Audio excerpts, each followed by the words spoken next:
আশাদুন নাস বালাআন আল আম্বিয়া।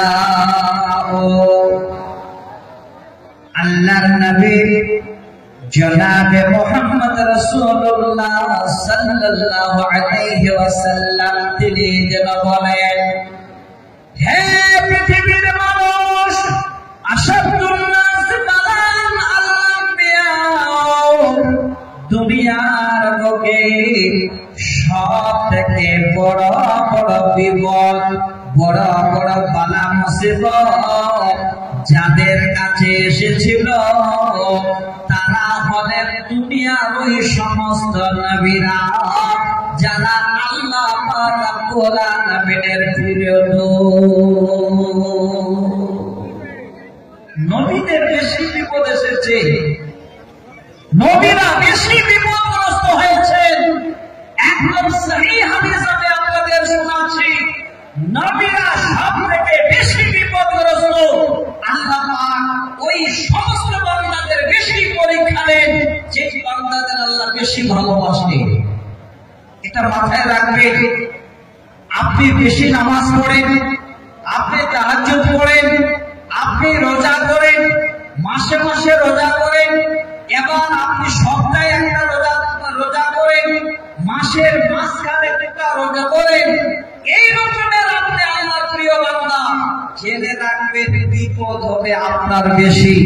আর আপনার যদি বিপদ বেশি আসে, আপনি একদম 100% লিখে নিন, আল্লাহর জমিনে হলেন আপনি সব থেকে আল্লাহর প্রিয়তম বান্দা, আল্লাহর মনোনীত পছন্দনীয় বান্দা। চেহারার প্রয়োজন নেই, রূপের প্রয়োজন নেই, কোন আল্লাহর বান্দা ভালো। আমি আপনাদের এই হাদিসটাকে এবার ফলো করাচ্ছি। নবীদের পরে সুম্মাল আমসাল ফাল আমসাল, নবীদের পরে যিনারা এসেছেন তিনাদের বার বিপদ অনেক বেশি। আল্লাহ পাক তিনাদের জন্য বিপদ দিয়ে পরীক্ষা নিয়েছেন।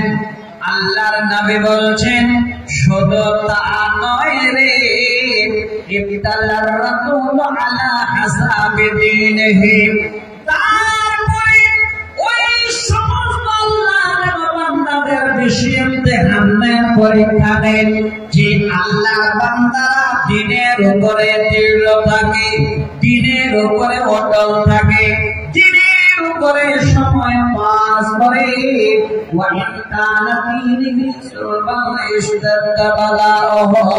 তারপরে নবীজি বলেন, ওই দিনদারদের উপরে সব থেকে বড় জোর বিপদ আসে। আর যারা আল্লাহকে মানে না, আল্লাহর জমিনে আল্লাহকে অস্বীকার করতে চলে, তাদের ওই সময় মোতাবেক যেন তাদের বিপদ আসে। নবীজি বলেন, হে আমার উম্মত, যারা সব থেকে বড় দিনদার, আল্লাহর মনোনীত বান্দা, দ্বীনের উপরে অটল থাকে, তাদের বিপদ আশাটাই হলো তাদের জন্য কামিয়াব। নবী বলছেন, শেষ হাদিসের শব্দে আলামতে আমিন, আল্লাহ পাক ওই সমস্ত বান্দাদের জমিনে চলান, আর জীবনে হাঁটে, জীবনে আল্লাহর জমিনে চলে, শরীরের গুনাহগুলো জমিনে সব যেন ঝরে ঝরে নেমে যায়। সেই আল্লাহর বান্দা যে বড় ধরনের বিপদগ্রস্ত হয় আর সবুর করে নেয়, ধৈর্য ধরে নেয়, তার গুনাহগুলো আল্লাহ যেন জমিনের বুকে সব ঝরে নামিয়ে দেয়। যদি কারো ডায়াবেটিস থাকে, যদি কারো থাইরয়েড থাকে, যদি কারো বড় ধরনের বেমার থাকে, জেনে নেবেন আপনার জমিনে গুনাহগুলো আল্লাহর তরফ থেকে ঝরে পড়ছে, মোচন হচ্ছে। তবে আল্লাহকে সামনে রেখে, বিশ্বাস রেখে, কষ্টটাকে মাথা পেতে মেনে সব কমে যাচ্ছে। আমার ভাই, আমার বন্ধু, ভালো মানুষের বিপদ যে বেশি হয়, ভালো মানুষেরা যে বেশি বিপদগ্রস্ত হয়, আর আল্লাহ তাদের পরীক্ষা নেন। হাদিসটা শোনালাম, এবার আল্লাহর কোরআন শোনাচ্ছি, দেখে এবার তারাই কিন্তু আল্লাহর কাছে মনোনীত হয়, সব থেকে প্রিয় হয়, ইহকালেও যেন লাভবান হয়, পরকালেও লাভবান হয়। বলেন আল্লাহর কোরআন। আমি একটি সূরার ছোট্ট একটা আয়াত শোনাচ্ছি। আল্লাহ পাক বলছে, পৃথিবীর বুকে যারা আমাকে ভয় করলো, ভয় এত যেন তারা অন্তরকে আমার কথা শুনে ভিড় করে ফেললো, বিপদ আপদে সবকিছু মেনে নিতে পারলো, আমি আল্লাহ যেন কথা দিচ্ছি, ওই সমস্ত বান্দাদের আমি আজরকে কোনোদিন নষ্ট করে দেব না, তাদের নেকিকে আমি কোনোদিন বরবাদ করে দেব না, তাদেরকে আমি আল্লাহ সম্মানের জায়গাটা দেব। কথাটা আমার নয়, এটা দেখুন।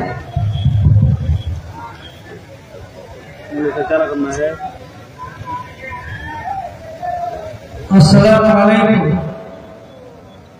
बीच में मुकर्रर को टोकना ये की बात है, लेकिन अफसोस के साथ बोलना पड़ रहा है कि रास्ते में हमारे भाई को जाम लगाए हुए हैं। आप लोगों से बड़ा मेहरबानी मुअत्तमाना और मुखलिसाना इल्तिमास है कि आप लोग रास्ते से भीड़ को हटा करके अल्लाह के वास्ते मैदान में आ जाए तो बेहतर रहेगा, ताकि जो मुकर्रर है उनको भी तकरीर करने में अच्छी लगेगी। शुक्रिया। आप लोग रास्ते से भीड़ हटा के आपके लिए यहाँ बेहतर से पंडाल सजाया गया है, आप लोग बड़ा मेहरबानी आ जाए।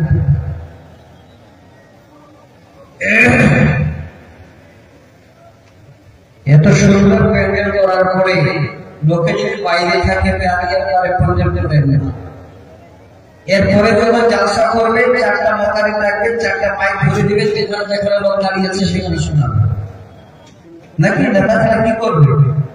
এত সুন্দর করে প্যান্ডেল বানিয়েছেন, জায়গা করেছে, আর এই মানুষরা নাকি সব থেকে জ্ঞানী। আল্লাহ কি আমাদের এই জ্ঞানটাকে তুলে দিচ্ছেন? এত বারবার যদি এলান করা হয় আপনাদের জন্য, তাহলে আমি মাঝে যদি থট করে একবার থেমে যাই, তাহলে জানেন ওই জায়গাটাতে কত কষ্ট হয়। আমি আপনাদের কাছে অনুরোধ করছি, তিনি বন্ধু যে যেখানে আছেন, আপনারা বাইরে না থেকে জালসার উদ্দেশ্যে এসেছেন, তো আপনারা প্যান্ডেলে বসে, আরে শান্তভাবে বসার জায়গা দিয়েছে আপনাদের, এখানে বসে কোরআন শুনে ও মানুষের মতো বাইরে ঘুরে বেড়াবেন না। আমি একটু অনুরোধ করবো, আপনারা আসেন আর বারবার মাইকটাতে যেন ডিস্টার্ব না হয়, আপনাদের জন্যই কিন্তু এই মাইকে ডিস্টার্ব করা হচ্ছে। তো যেটা আপনাদের চাইছিলাম, ভালো মানুষদের বিপদ বেশি হয়, আর ওই বিপদটাকে যদি মেনে নিতে পারে তো আল্লাহ দুনিয়াতে তাকে সাকসেস করেন, দুনিয়াতে কামিয়াব করেন, পরকালও আল্লাহ পাক রব্বুল আলামিন কামিয়াব বানান। ভালো মানুষ কারা? হাদিসের শব্দটাই বলেছিলাম নবীরা। যারা নবী, পৃথিবীর বুকে সব থেকে ভালো মানুষ হলেন তিনারা। তিনাদের বিপদ কত বড় এসেছে, সেই বিপদে কি করে ওনারা মাথা পেতে মেনে নিয়েছে। আমার একটা কবিতা ইউটিউবে আপনারা শুনতে পান, আমি গেয়েছি, আপনারা শুনকালে শুনবেন, 2 লাইন করে শুনিয়ে দিচ্ছি। মুসিবতে না পাই যদি, মুসিবতে না পাই যদি, করোনা তোমার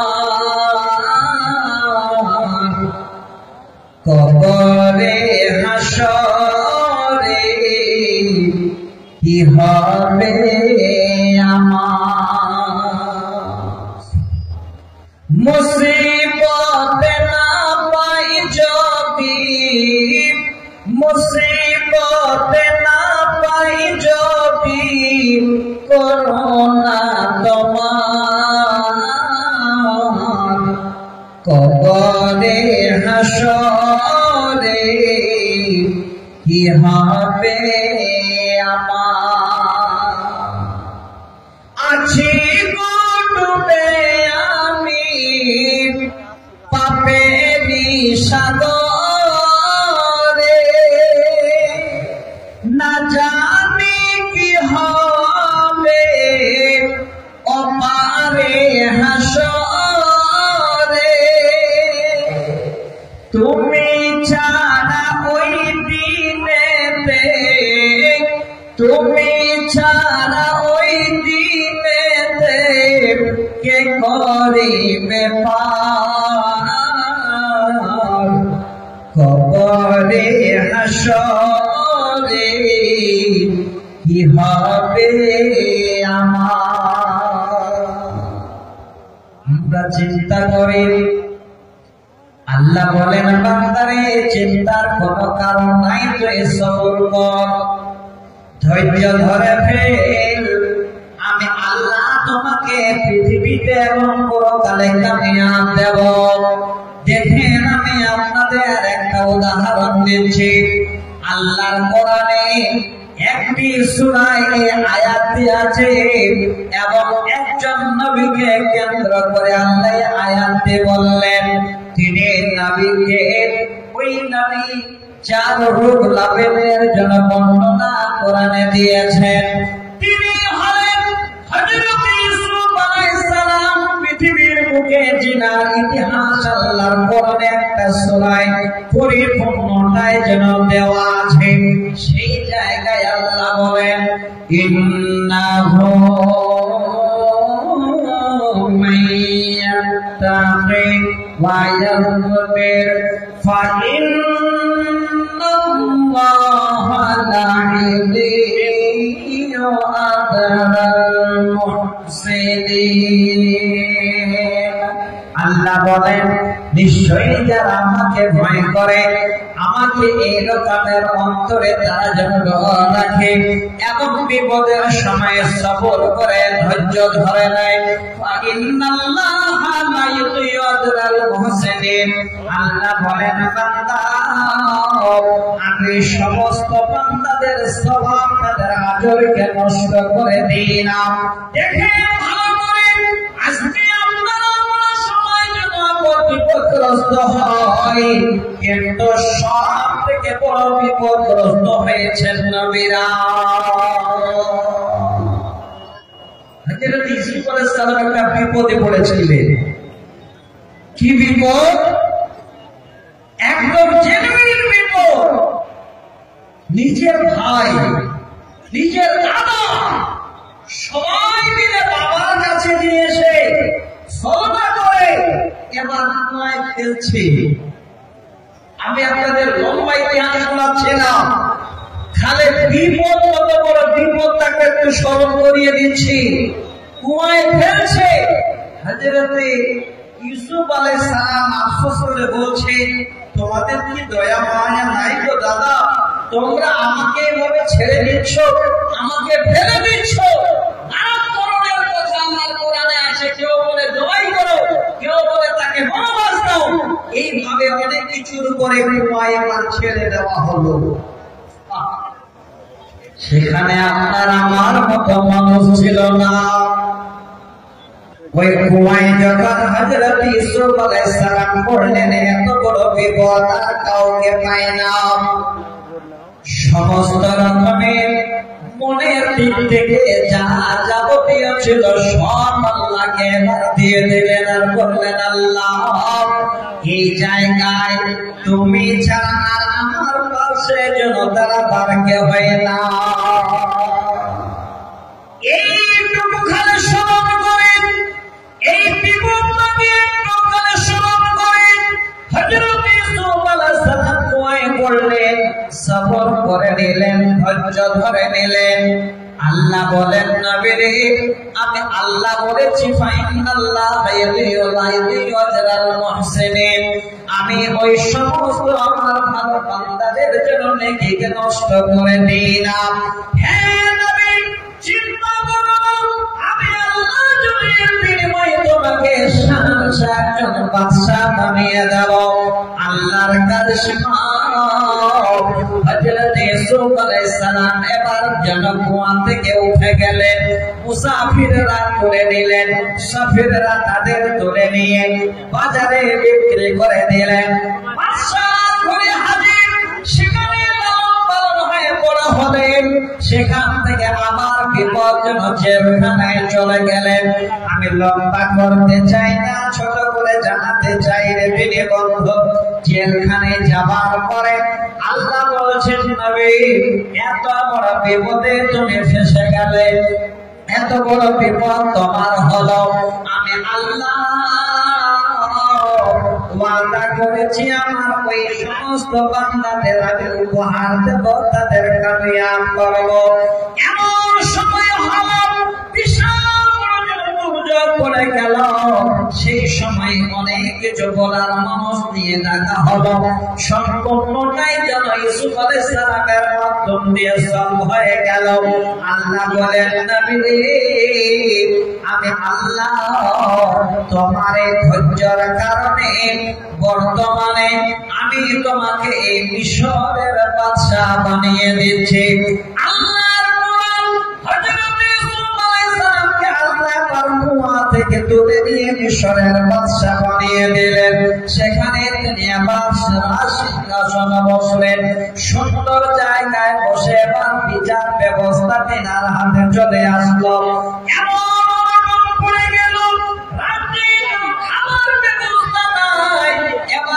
জমিদারের কাছে যা যাবতীয় মাল ছিল এলান হয়ে গেল, বাদশার তরফ থেকে যেন রেশন দেওয়া হবে।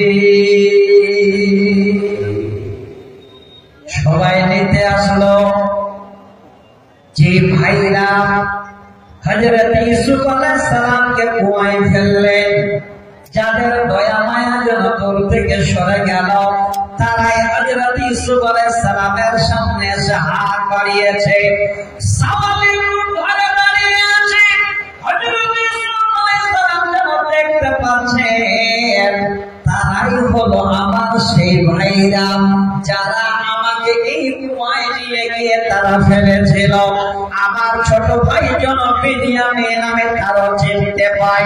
আল্লাহ বলেন, হে আমার বান্দা, এই দুনিয়ায় যদি তুই বিপদকে মাথায় পেতে মেনে নিতে পারিস, আমি আল্লাহ এই দুনিয়ার বুকে আমি জীবনে তোমাকে যেন কামিয়াব করে দেব। উদাহরণ দেখে হযরত ইউসুফ আলাইহিস সালাম হলেন মিশরের বাদশাহ। যুদ্ধকে মাথা পেতে মেনে নিন, কারোর সামনে জানাবেন না। একটাই জানার জায়গা, যদি আপনি জানাতে পারেন আপনার জীবন কামিয়াব। জায়গাটা পৃথিবীর অনেক জায়গায় আছে, আপনাদের কেরামও আছে। ওই জায়গাটা বলে দিচ্ছি, জায়গাটার নাম হলো মসজিদ। গভীর রাত্রিতে যাবেন, আপনি বিপদে পড়ে আছেন, আপনি কষ্টে আছেন, যা আপনার বিপদ, আপনি আল্লাহর ঘরে গিয়ে 2 রাকাত সালাত আদায় করে আল্লাহকে জানাচ্ছি, আল্লাহ এই বিপদ তুমি দিয়েছো, আল্লাহ আমি মাথা পেতে মেনে নিয়েছি, তুমি দিও। আল্লাহ বলছেন, বান্দা আমি কোনদিন যেন তোমাকে আমার কাছ থেকে মাহরুম করে দেব না। এই দুনিয়াতে বিপদের টাইমে যে আল্লাহ রাব্বুল আলামিন আমাদের কাছে থাকে, তার নমুনা সহিহ বুখারীর একটা হাদিস শোনাচ্ছি আপনাদের সামনে। দয়া করে আপনারা একটু মনোযোগ সহকারে নেবেন, মনোযোগ সহকারে শুনবেন। আমি কথাগুলো আপনার সামনে একটা একটা করে তুলে দিচ্ছি। যিনি হলেন নবীদের নবী, যিনি হলেন পৃথিবীর বুকে সবথেকে স্বর্গের সেরা নবী, নবীদের নবী, সমস্ত নবীদের সরদার নবী মুহাম্মদ রাসূলুল্লাহ সাল্লাল্লাহু আলাইহি ওয়াসাল্লাম। আল্লাহ পাক কেউ যেন বড় বিপদ দিয়েছিলেন। কেমন বিপদ? সহিহ বুখারীতে হাদিস, হযরত আয়েশা সিদ্দিকা রাদিয়াল্লাহু তাআলা আনহা হাদিসের রাবী। তিনি আল্লাহ রাসূলকে জিজ্ঞাসা করছে, একটু শুনবে আর গেটটা জাম করবেন না, গেটটা জাম করবেন না। আর যারা আপনারা আছেন আমার কথাগুলো একটু শুনবেন। আমি সময়টা শর্ট তাড়াহুড়া করে বলছি, আস্তে আস্তে করে বলতে গেলে আপনাদের আরো ভালো লাগলো। অনেকগুলো কথা বলতে আছে, এইদিকে ঘড়ির কাঁটাটাও যেন থামছে না, তার জন্য আমি একটু তাড়াহুড়া করছি। ভালো করে শুনবেন, আমি আপনাদের উদাহরণটা দিচ্ছি। হযরত আয়েশা আল্লাহ রাসূলকে জিজ্ঞাসা করছেন, ইয়া রাসূলুল্লাহ, উহুদের দিনে, উহুদের সময়, ওই উহুদের প্রান্তরে আপনার যে জীবনে কষ্ট হয়েছিল, তার থেকেও কি আপনার কোন এই রকমের কষ্টের বড় দিন আপনার কাছে এসেছে? দেখেন, হযরত আয়েশা জিজ্ঞাসা করছে নবীজিকে, আল্লাহর নবী তখন উত্তর দিচ্ছে, ওরে আয়েশা, এই উহুদের দিনের থেকে আমার কাছে আরো একটা বড় যেন দিন এসেছে। ওই দিনটার নাম হলো ইয়াউমে উকবা। ওই দিনটাকে আমাদের একটু সরাসরি দিনে বন্ধু। নবীজি বলছেন, আমি এবার যখন আল্লাহর দিনের দাওয়াত দেওয়ার জন্য ছুটে চলে গেলাম, সেই মরুভূমিতে, সেই জায়গায় যাওয়ার পরে একটি লোকের পাশে গিয়ে আমি দাঁড়ালাম। সেই লোকটার নাম হলো আব্দুল্লাহ বিন কিলাব। আমি আমার তার পাশে গিয়ে হাজির হলাম। কিসের জন্য? দ্বীনের দাওয়াত দিয়ে গেছে, দ্বীনকে বুঝাবার জন্য গেছে। আজকে আমরা খুব সহজে দ্বীন পেয়েছি। আমাদের জীবনে পরীক্ষা নেই, আমাদের জীবনে ইমতিহান নেই, আমাদের জীবনে কষ্ট নেই, সহজে আমরা হাতে দ্বীন পেয়ে গেছি। একবার ভালো করে শুনে রাখেন, নবীজি বলছে, আয়েশা, আমি যখন আব্দুল্লাহ বিন কিলাবের পাশে দাঁড়ালাম, আমাকে যেন সে নিতে পারল না, আমার কথা বরদাস্ত করল না, আমাকে এত বড় অপমান করল। শুধু অপমান নয় রে আয়েশা, আমার শরীরের উপরে যেন বড় আঘাত করে বসল। হে আয়েশা, সেই দিন ওই সময়ের গায়েবাসীরা ছোট ছোট বাচ্চাদের দিয়ে আমার গায়ে যেন তারা ঢিল ছড়িয়ে নিল, ইট পাটকেল মারল। আরে আয়েশা, আমার শরীর যেন এবার ফেটে রক্তে লবণাহত হয়ে গেল, আমার শরীর থেকে এবার রক্ত যেন পড়তে লাগলো। আয়েশা রে, সেই দিনটা আমার জন্য এতই বড় একটা কঠিন দিন গেছে। আমার পাশে সে কেউ দাঁড়াবে এই রকমের জন্য সেই সময় কেউ হয়েছিল না।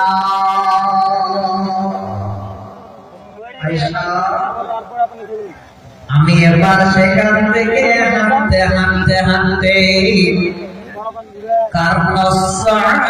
নামে একটি জায়গা, সেই জায়গায় গিয়ে আমি এবার দাঁড় হলাম। ভালো করে দেখবেন, কোন মানুষ যখন হাঁটতে যায়, কোন মানুষ যখন খাস দিয়ে যায়, কোন একটা যেন বড় ধরনের পরিশ্রম কোরআন করে কোথাও দাঁড়িয়ে পড়ে, আল্লাহ নবীর গায়ে আঘাত, শরীর থেকে রক্ত ঝরে, নবীজি যেন সেই রক্ত নিয়ে হাঁটছেন, পর্যন্ত নবীর ভিজে যায়।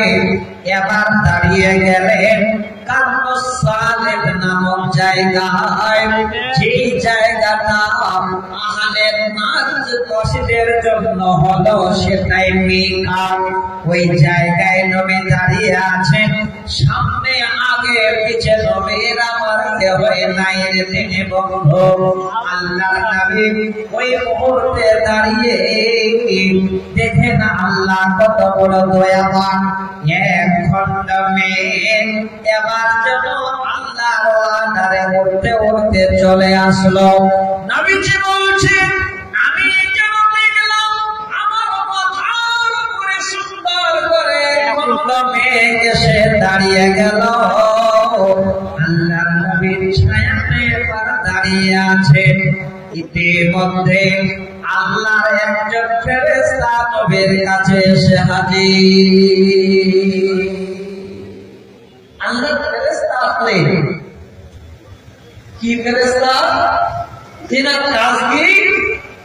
একটু খালে মনোযোগ সহকারে শব্দটা শুনবেন। আমি হাদিসটা আপনাদের সামনে বলছি, সব চারটা বলবো, তার অর্থ বলবো, মানে বলবো, আশা করি বুঝতে পারবেন।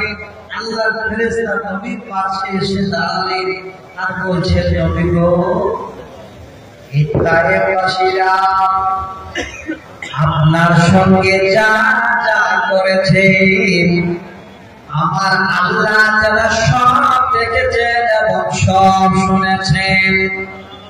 এরে মুহাম্মদ, আল্লাহর তরফ থেকে আমাকে পাঠানো হয়েছে। আমি হলাম এই পাহাড়ের দায়িত্বের ফেরেশতা। আমি হলাম এই পাহাড়ের ফেরেশতা। আল্লাহ আমাকে আপনার কাছে পাঠিয়ে দিয়েছেন। এবার ফেরেশতা নবীর কাছে এসে কত আদবের সহিত যেন আওয়াজ দিচ্ছেন, ইয়া মুহাম্মদ, হে মুহাম্মদ, আমি তোমার কাছে এসেছি, শোনো।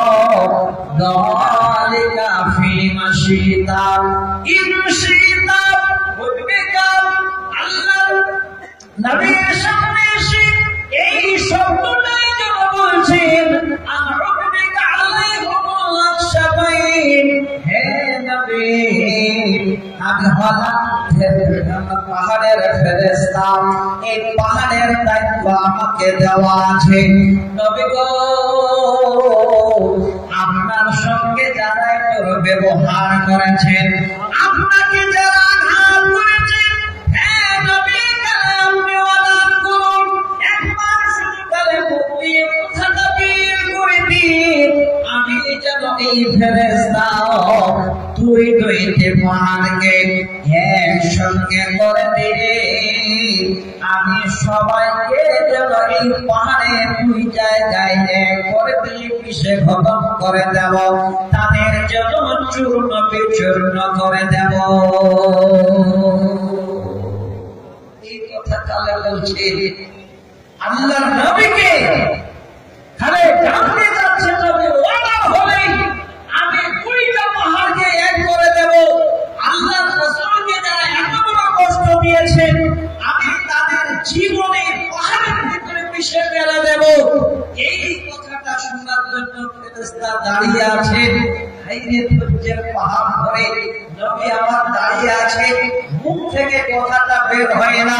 কি কথা বের হচ্ছে দেখেন ভালো করে, শুনেন হাদিসের শব্দ। আল্লাহ রাসূল তখন বলছে, ওরে ফেরেশতা, বাল আরদু আইয়াফরিদাল্লাহু মিন আসলাবিহিম ওয়া মান ইয়া'বুদুল্লাহা ওয়াহদাহু ওয়া লা ইউশরিক বিহি শাইয়্যা।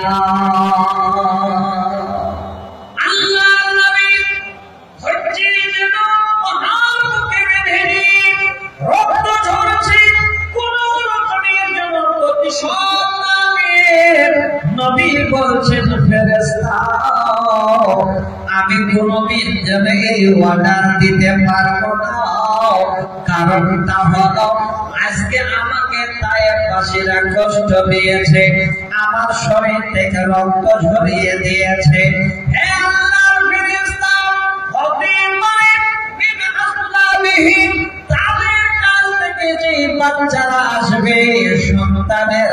আসবে মাইয়াবুদুল্লাহ ওয়াহদাহু ওয়া লা ইউশরিক বিহি শাইআ।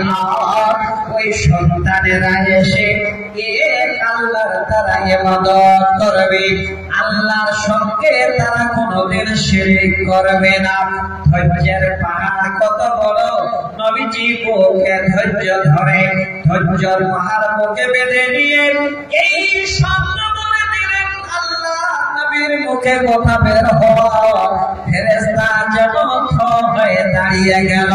আমি যেটা বুঝাতে চাইলাম, আজকে নবী যদি এই রকমের ধৈর্য না ধরতেন, সবর না করতেন, তাই মরুভূমির লোক থাকতো না, তারা যেন পিছের পাহাড়ে চলে যেত। আজকে খোঁজ নিয়ে দেখেন পুরো তায়েফ মরুভূমিতে শুধু ইসলামের জন্য বাজার রয়েছে। দুনিয়াতে কোন, দুনিয়াতে তার প্রাপ্য, দুনিয়াতে তার বদলা আল্লাহ পাক আমাদের দিয়েছে। আমার দিনী বন্ধু, হে আমার বাপ, হে আমার ভাই, যদি একটু সবর করে রাখতে পারেন নিজের অন্তরটাকে, কষ্টটাকে যদি মাথা পেতে মেনে নিতে পারেন, শুধু দুনিয়াতে আপনি বাদশা নয়, পরকালে আল্লাহর জান্নাতে যাবেন, সেটাও সঠিক। সহিহ বুখারীর হাদিস। শুধু ইহকাল কামিয়াব নয়, আপনার পরকাল কামিয়াব। আমি একটা হাদিস শোনাচ্ছি, তবে একটা কথা মাথায় রাখবেন। আমি আপনাদের প্রথমে পেলাম আলহামদুলিল্লাহ, এবার যে পরিবেশটা সুন্দর করে তৈরি হয়েছে খুব ভালো লাগলো। তবে কিছু কিছু ভাই এখনো দাঁড়িয়ে আছেন, আমি একটু অনুরোধ করেছিলাম, ভাই আপনাদের যে অন্তরটা জাগে না যে আল্লাহ রাসূল দ্বীনের জন্য নিজের রক্তকে ছড়িয়ে দিলেন, আমরা দ্বীনের জন্য একটু বসে যেতে পারবো না ভাই? আমরা দ্বীনের খাতিরে, কোরআন শোনার খাতিরে একটু সবর করে আমরা কি বসে যাব না ভাই? আপনারা যে যেখানে আছেন একটু বসে যাবেন। আমি আমার শেষ প্রান্তরে এসে পৌঁছাচ্ছি, তার আগে আমি আপনাদের একটা হাদিস শোনাচ্ছি, খুব ভালো করে শুনে রাখবেন, খুব সুন্দর করে মাথায় রাখবেন যে আল্লাহ পাক দুনিয়াতে তার বিনিময় দেবেন, পরকালে তার জান্নাত দেবেন। এবার আমাদের নিয়ে পরীক্ষা, আমাদের জীবনের পরীক্ষা, এই আল্লাহর বান্দাদের পরীক্ষা আমি আপনাদের বলছি, ভালো করে শুনবেন, কথাটাকে একটু কান দেবেন। 5 মিনিট আর হাদিসটা খালি বলবো। এখানে বসে আছেন, মনে মনে ভাবছেন যে আমরা সবাই ভালো মানুষ। একটু পূর্ণিয়াতে চলে যান, কাটিহার মেডিকেল কলেজে চলে যান, আপনি কোন ডাক্তারখানা, দাওয়াইখানাতে যান, দেখবেন একের পর এক লোকে যেন লাইন লেগে আছে, কারণ না কারণ কোন বেমার লেগেই আছে। এটা আমাদের শরীরের পরীক্ষা। আল্লাহ আপনাকে বেমার দিলে, আপনি বড় বেমারে ভুগছেন, জেনে রাখেন যদি আপনি এই জায়গাটাকে একবার মাথা পেতে মেনে নিতে পারেন যে আল্লাহ এই বেমার হওয়াটা আমার জন্য ভালো, এই বেমার হওয়াটা আমার জন্য কল্যাণকর, এই বেমার হওয়াটা আমার জন্য জীবনের জন্য কামিয়াব, তাহলে আপনার শরীরের পরীক্ষা, শরীরের একটা আল্লাহ নেবেন। বেমার কি আপনি বেমারে আছেন, জান্নাতে যাবেন, জান্নাতের ঠিকানা আমার জন্য সুন্দর করে তৈরি। এই জায়গাটাই খেলা শোনাচ্ছি, যেই মায়েরা আমার বাড়িতে, যেই মায়েরা পর্দার আড়ালে বসে আছে, এই মায়েদেরকে আমি শোনাতে চাচ্ছি রে মা, বিমান, বিপদ, কষ্ট সব থেকে ছেলেদের থেকে মেয়েদের বেশি হয়। যদি বলেন কি করে, পৃথিবীর বুকে একটা মা বাচ্চা দিতে যে কষ্টটা পায়, পৃথিবীর বুকে একটা মা বাচ্চা জন্ম দিতে জীবনে যে কষ্ট পায়, আমার মনে হয় এই কষ্টটা যদি কোন পুরুষ সমস্যাটা অনুভব করতে পারতাম, পাহাড় ভেঙে যেত আমাদের সামনে, আকাশ টুকরো জন্য হয়ে যেত যে পৃথিবী থেকে এত কষ্ট মায়েরা কি করে সহ্য করতে পারেনি। তার জন্য তাদের জান্নাত। তো এদেরকে অনুরোধ করবো, ওই জান্নাত কে যাবে? জান্নাত তারা আশাবাদী। জান্নাতে কে আপনারা যাবে? আমি আপনাদের জন্য হাদিসটা তুলে দেব, একটা কবিতা তুলে দেব, একটা দুটো নতুন আবৃত্তি তুলে দেব। বর্তমান জামানাটাকে সামনে রেখে বলবো, যে ভাইরা আমার মনের ভিতরে এখনো শান্তি পাচ্ছে না, বাইক চালাচ্ছে এই ভিড়ের ভিতরে, তার হচ্ছে বোঝাচ্ছে যে কখন করে একজনকে কেটে আর পার হয়ে যাবো। এত মনের ভিতরে সবুর নেই, ধৈর্য নেই যে আমি 2 মিনিট পরে যাব। এই বিপদটা কত বড়, আমি কবিতাটা ইনশাআল্লাহ শোনাবো। তবে একটা কথা, একটা আবেদন আমি আপনাদের সামনে করতে চাচ্ছি। আয়াত পড়েছিলাম, আয়াতের শব্দটা তুলে ধরেছিলাম, যেই সূরা হজের 35 নম্বর আয়াত পড়েছিলাম, শেষ অংশে 4 নম্বর বাক্যে আল্লাহ পাক রব্বুল আলামিন এই শব্দটা বলেছে। কি বলেছিলেন? আল্লাহ বলেছেন, ওয়া মিম্মা রাযাকনাহুম ইউনফিকুন। বান্দারে, আমি যে তোমাদের মাল দিলাম, ধন দিলাম, সম্পদ দিলাম, আমি আল্লাহ তার পরীক্ষা নেব। এবার ওই মাল তোমরা আমার রাস্তায় খরচ করো। আল্লাহ দেওয়া মাল, আল্লাহ বলছেন আমার রাস্তায় খরচ করো। যদি আমরা খরচ করি তাহলে আমাদের লাভ কি হবে, আর খরচ যদি না করি তো লস কি হবে? ছোট করে শোনায়। এবার লাভ কি আর লস কি? লাভের আশাটাতে আসে। আল্লাহ পাক বলেন, মাসালুল্লাযীনা ইউনফিকুনা আমওয়ালাহুম। আল্লাহর ওই সমস্ত জন মিসাল বা বর্ণনা দিচ্ছেন, সেই আমার বান্দারা যারা পৃথিবীর বুকে দিনে এবং রাতে খরচ করে, সিররা ওয়া আলানিয়াতান। আল্লাহ বলছেন, বান্দা লুকিয়ে এবং দেখিয়ে। আল্লাহ বলছেন, বান্দারে আমি তোমাদের যেন জীবনে পৃথিবীর বুকে কামিয়াব করে দেব।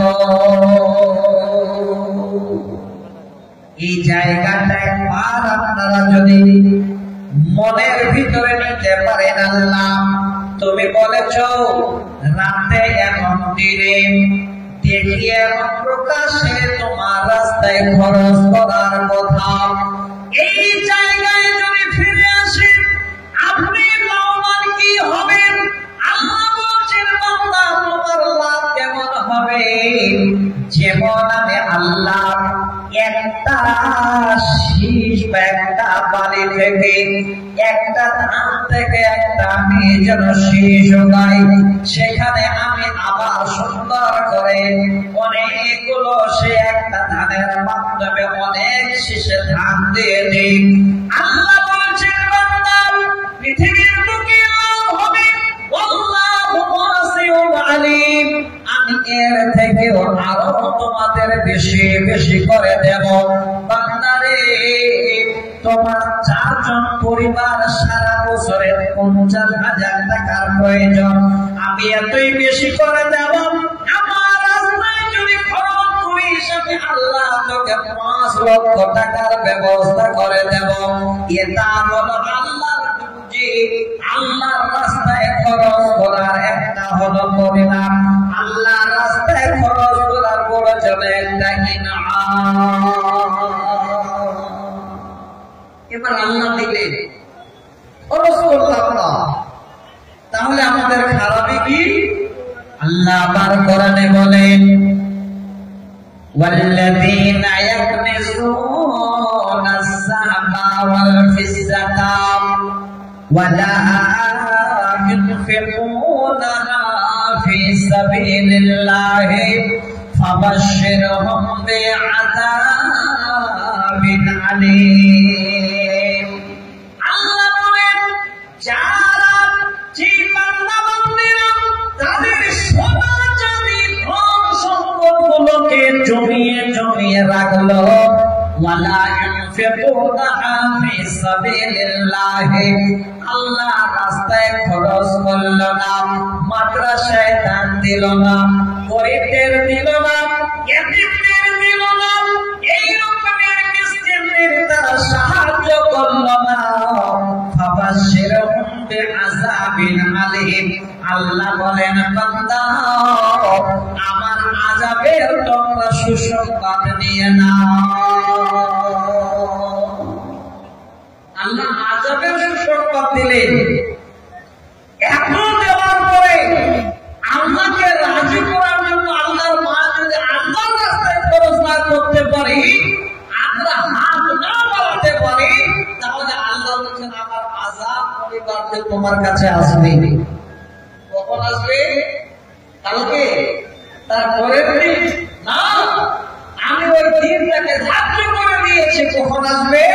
তার পরের আয়াতে আল্লাহ বলছে, আল্লাহ বলেন বান্দা ওই দিনটা হলো ইয়াউমা ইউহমা আলাইহা ফি নারি জাহান্নাম ফাতুকুয়া বিহা জিবাহুম ওয়া জুনুবুহুম ওয়া জুহুরুহুম হাদা মা কানাস্তুম লিআনফুসিকুম ফাযুকু মা কুনতুম তাকনিজুন।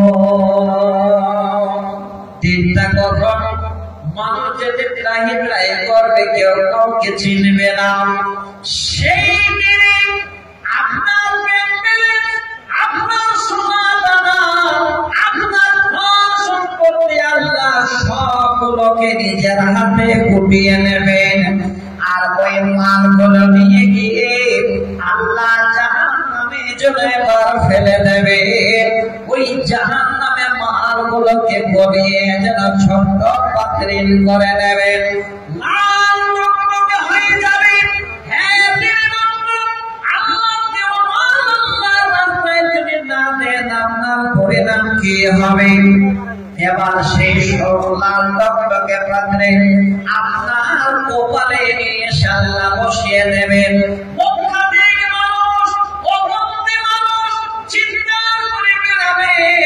আল্লাহ যেন দেখবে কিছুই করার নাই, এটা তোমার মন।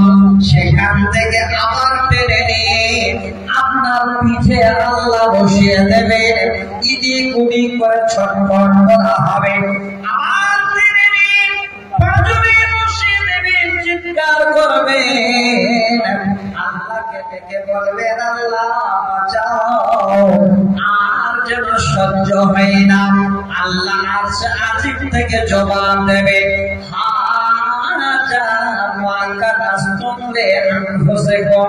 আমার কিছুই করার নাই, এটা হলো তোমার মাল, এটা তোমার সম্পদ, যাকে তুমি জমিয়ে জমিয়ে রেখেছিলে।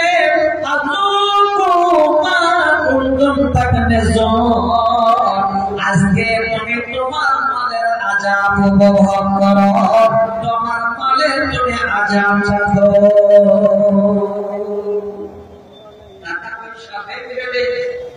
আপনার সোনা দানা জমি জায়গা আল্লাহ দিয়েছেন, আল্লাহ রাস্তায় খরচ না করতে পারলে আপনি কিয়ামতের দিনে তার বিনিময়ে পাবেন, আপনাকে গরম করে আপনার পাঁজরে কপালে টান দেওয়া হবে। তো ভাই আমার বন্ধু, হে আমার ব্রাদার, হে আমার সমস্ত দিদি বাবেরা, সবাই বসে আছেন এখানে, টাইমটাকে ধরে থাকা যাচ্ছে না, চটচট করে চলে যাচ্ছে। আমি একটু অনুভব করছি আপনাদের দেওয়ার জন্য একটু মনটাকে বড় করুন, দিয়ে আল্লাহ রাব্বুল আলামিনকে বলেন, আল্লাহ পরকালে যেদিন এক মানুষ অপরকে চিনতে পারবে না, এই মানুষটা যেন সেদিন আমার জন্য একটা চিনার জায়গা হয়ে যায়। আল্লাহ মনের মাধ্যমে যেন তোমার জান্নাতুল ফেরদাউসের রাস্তাটা হয়ে যায়। এই রকমের একটু আশা নিয়ে 5টা যাচ্ছি, কার ইমান মজবুত এই রকমের হয়েছে, ইমান প্রেমে পাগল আপনারা কে আছে? আল্লাহর ওয়াস্তে আমার হাতে 5,000, 10,000, 2,000, 1,000, 500, 100 করে প্রথমে একবার দিনের খাতিরে এই মাদ্রাসাটার জন্য যে সে দান হতে পারবে, আমি আপনার জন্য প্রথম দোয়াটা আল্লাহর কাছে করব। কে আছেন ভাই? একটু দেরি করবেন না, তাড়াতাড়ি করে কে আছেন দিতে পারবেন আল্লাহর ওয়াস্তে? 1,000, 2,000, 5,000, 10,000 বলেছি, আমি বলে দিয়েছি আপনাকে দিতেই হবে। যদি দেওয়ার আল্লাহ শক্তি দেন তাহলে আপনি আসেন 10,000, 20,000 করে, 2,000, 4,000 করে একটু আমার কাছে এসে হাতটা বাড়ান। আমি ধারণা করতে পারিনি যে আমাকে আপনাদের কাছে হাত বাড়াতে হবে। আমি ভাবছিলাম যে আমার পরবর্তী বক্তা যিনি আসবেন উনি আপনাদের কাছে হাত বাড়াবেন, ওই জন্য আমি আমার জায়গাটাকে নিয়ে আলোচনা করছিলাম, কিন্তু ইঙ্গিত করা হলো তাই আমি আপনাদেরকে আবার একটু আপনার সরকারকে একটা বুঝাবার জন্য হাত বাড়িয়ে দিলাম। তো ভাই একটু আল্লাহর ওয়াস্তে কে দিতে পারবেন? দেরি করবেন না। আপনাদের এই মাদ্রাসার এরিয়াতে আপনাদের অপর এলাকায় 50-1 লাখ টাকা দেওয়ার মতো লোক আছে, 50,000 টাকা দেওয়ার লোক আছে, কিন্তু আমাদের ভাইজানদের বলে না যে 10,000 মধ্যে পড়ে।